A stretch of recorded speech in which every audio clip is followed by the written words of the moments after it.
I can't tell my story without having Crosslines in there. And Crosslines came into the picture through a recommendation from someone else. And I was like, I've never even heard of Crosslines, what is that? And so they told me, and I went down there. I was just thankful for Crosslines. I didn't really care about myself, it was for my children. It was like, hey, I'm not gonna let my kids starve over pride. I just think of the people that would not have those opportunities if you didn't have Crosslines. It was a need at that time. And I'm just thankful that they were there, They encourage you to do different, to do something different, or to, you tried that path, that didn't work for you. How about let's go down this one? And I don't know if that was part of their deal or not, to be, to talk to people or to, I won't even say provide advice, but just to kind of inspire you or to motivate you to do something different or to try something different. I'm thankful for it. I'm so thankful that they were there when I needed them. I donate a lot of things to Crosslines. That's my only choice.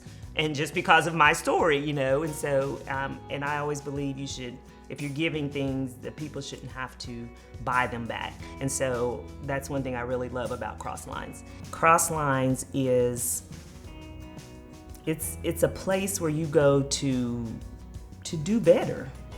I just think people should know that it's not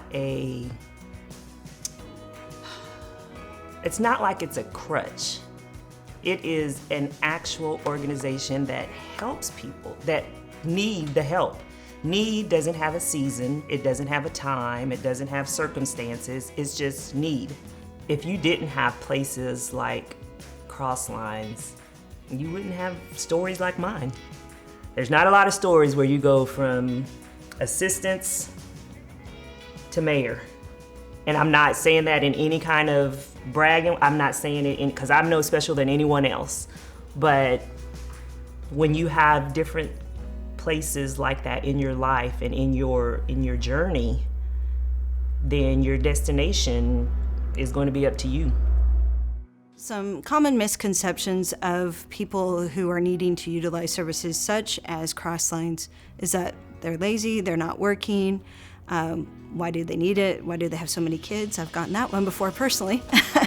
But it really is a misconception. So many of the families that I have worked with through the Joplin School District, through Head Start and Early Head Start, a good majority of them, either one of the parents is working or they're on disability.